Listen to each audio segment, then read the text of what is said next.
Today we've got a waitress reach-in / bar unit that's not working. This is obviously a remote system. The evaporator's downstairs. The complaint is that the boxes are hot. So right when I got here, the first thing I noticed was the unit was shutting off. So I thought maybe it was satisfying, but actually no, it's short cycling. So if you watch it, it's turning on and off, on and off. So it's actually shutting off on low pressure more than likely. And I noticed that when it turns on, the sight glass barely shows signs of anything. So it does look like we're low on refrigerant. We've got an outdoor ambient of 70 degrees right now. It's still early.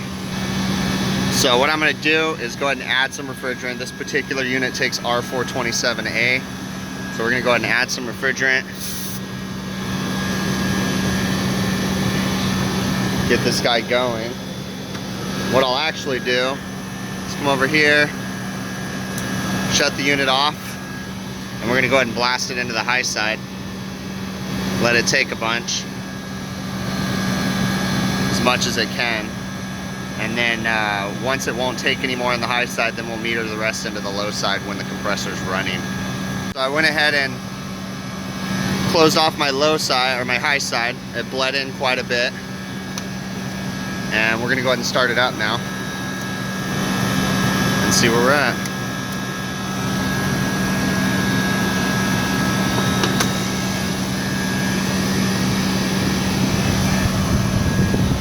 That's what our sight glass looks like.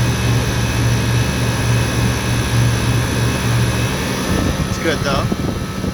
Took some gas. Sight glass is about half full. So now I can go ahead and finish charging on the low side. Just gonna meter it in nice and slow.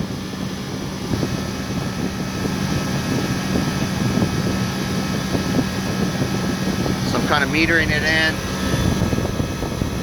as I'm looking at my sight glass. It's currently flashing still. So I'm gonna keep metering the refrigerant in until my sight glass clears up, and then we'll check the rest of the vital signs and try to find a leak. Okay, so we're charged up now. Clear sight glass.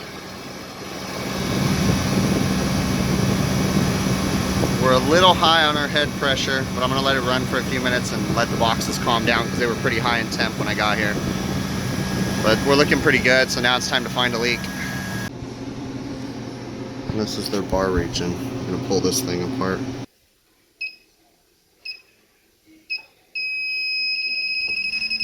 It's in the return bins on this side. This is the waitress reach-in. It's pretty grody in here.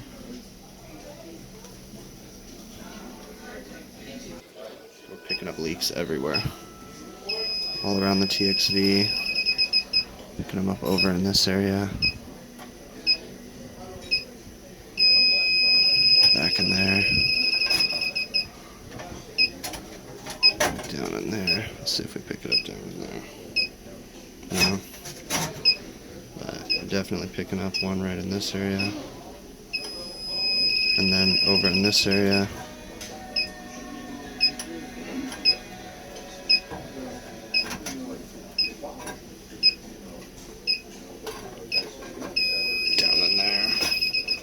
She's done. So I received authorization to replace the evaporator coils. This one right now is the bar reach-in, and then I'm going to go ahead and pan on over to the waitress reach-in. I like to prep these things outside of the boxes, so that way once I get them, you just install them and then you're pretty much done. I go as far as even installing the temp controls and everything. Okay, so we finished welding and we're doing a nitrogen pressure test. So I'm opening up on the high and the low side. Gonna wait for the pressures to settle out and then make sure that they hold. I'm doing this because this thing is leaking all the refrigerant out within the week, or it was. So I know we had major leaks in both of those coils, but I want to make sure that's the only leak, and instead of just wasting 45 minutes on a vacuum. So my fear was realized. I pressure tested the system. There's no leaks in my coils that I just put in, but there's a leak, a major leak somewhere else in the system. Pretty sure it's in the line set. So we've got multiple line sets splitting off and then going downstairs. It's kind of a mess. So I'm cutting each line set and we're going to pressure test each one individually and find out which one's going where, because we changed 2 coils, one in their waitress and one in their bar. And then we're also going to find out which one has the leak. Hopefully it's just one of them. So we pressurized the lines on one of them and it's holding. Alright, so we've got it hooked up to the other lines now. And look at the leaks in the low side. And you can actually hear it. If you stick your ear to that chase right there, you can hear it bubbling in water. So my theory is that this line set goes down and goes underground and it's filled up with water. And it's just sitting there. And I mean, look at how they ran all these other ones that aren't being used together. That's probably rubbed against another one of those lines too. But yeah, this thing's got a disastrous leak in it. And we just made it bigger by moving the lines around because it wasn't going this fast until I started playing with those lines and it started just dropping real fast. So this is the chase that I'm talking about that's going underground. But look at this. It's like a metallic conduit. And if you look down there, there's also a PVC chase.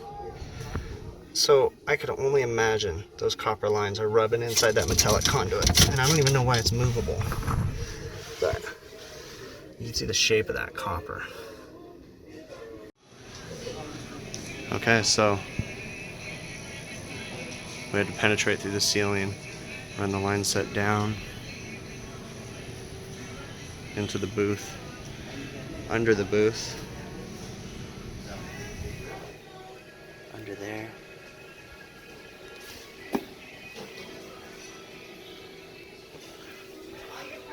Down into there. Okay, so we just got the unit up and running. It's currently pulling down to temp, so the pressures are still a little crazy. It's about 75-80 degrees outside.